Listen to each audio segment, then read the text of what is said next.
orang-orang yang ada di sekitar semuanya langsung ngeliat ke arah aku, langsung notice ke muka aku. Kenapa harus mereka yang ngomong kayak gitu?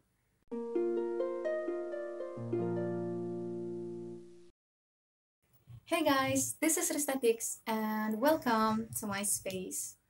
Aku pengen ngucapin makasih banyak buat kalian semua yang udah klik video kali ini.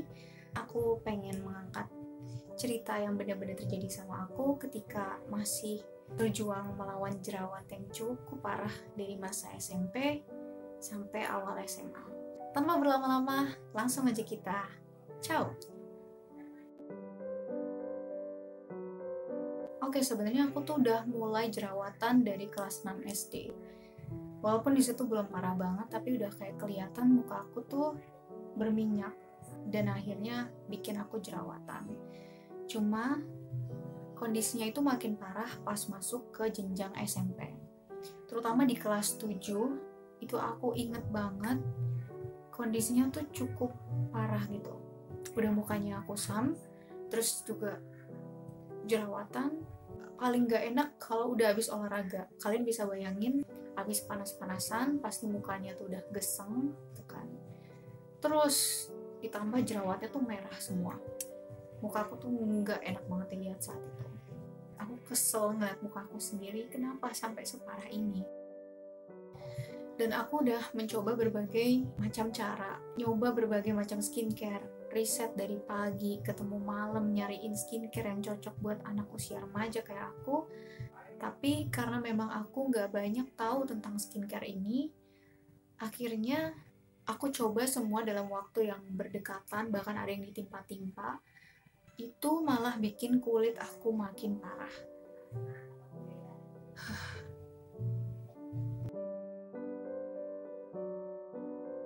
Di saat itu aku udah nerima banyak banget ejekan gitu. Banyak temen-temen yang karakternya ceplos-ceplos dan mereka ngomong di saat lagi rame-rame gitu, ih Mariska, muka kamu kenapa? Kok bisa merah kayak gitu? Ih Mariska, kamu itu nggak kamu coba obatin? Kamu nggak coba ke dokter?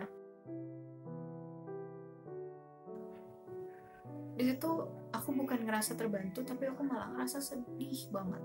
Soalnya aku tahu struggle yang aku lakuin tuh kayak gimana.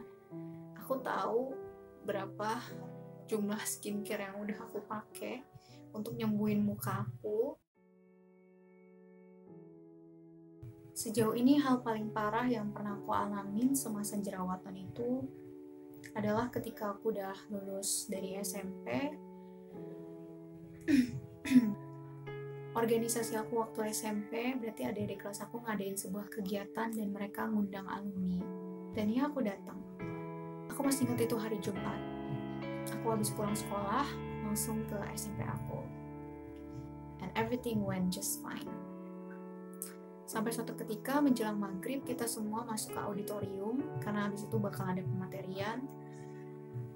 Terus dari situ ada 2 guru yang masuk ke dalam ruang auditorium.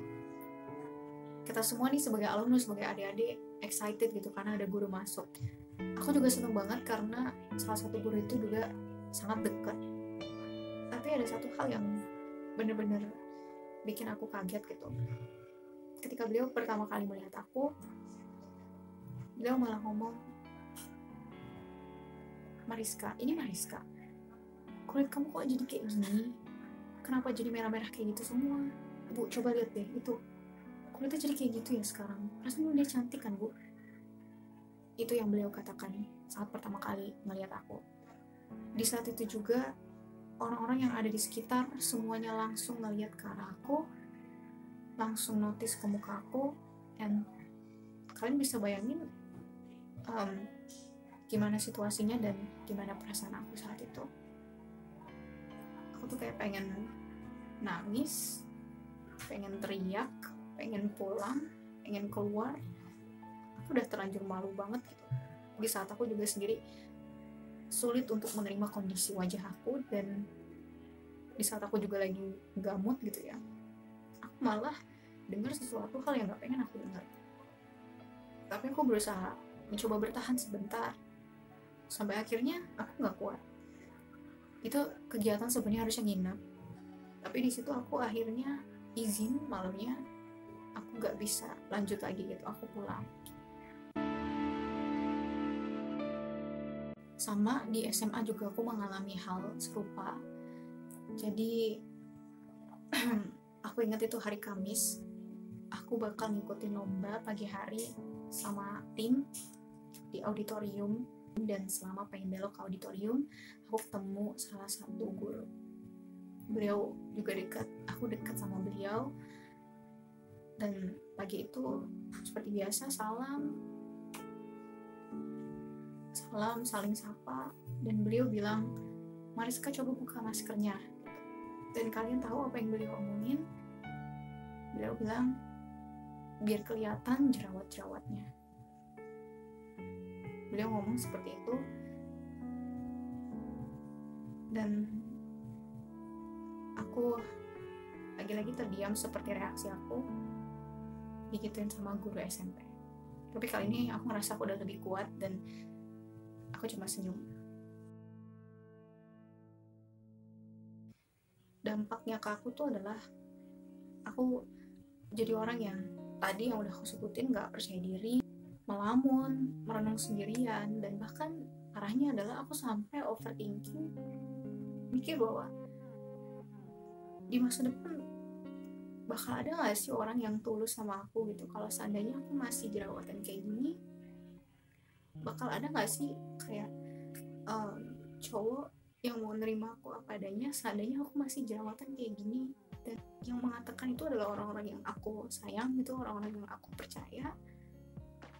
Aku sampai sejauh itu mikirnya, saking aku nggak habis pikir gitu. Kenapa harus mereka yang ngomong kayak gitu? Guys, aku pokoknya mikir, emang jerawatan itu dosa ya? Itu tuh kesannya kayak penjahat yang lagi nerima vonis hakim.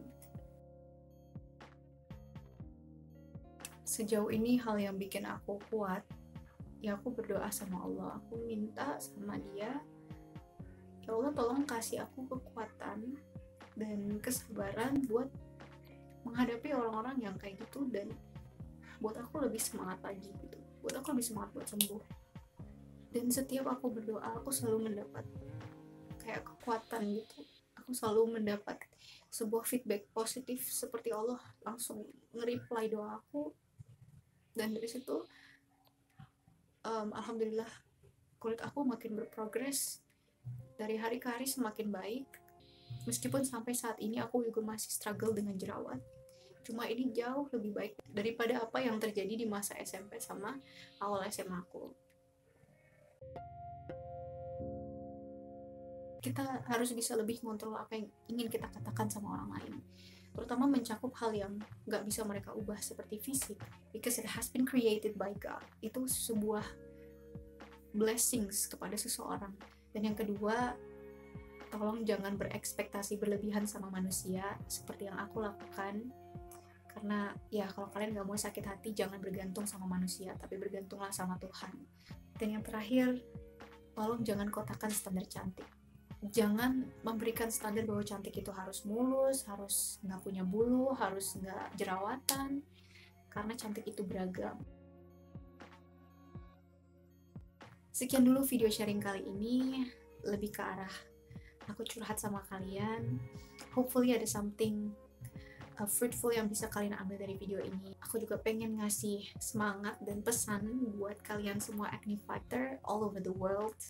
Ayo kita terus berjuang, kita bergantung sama Tuhan.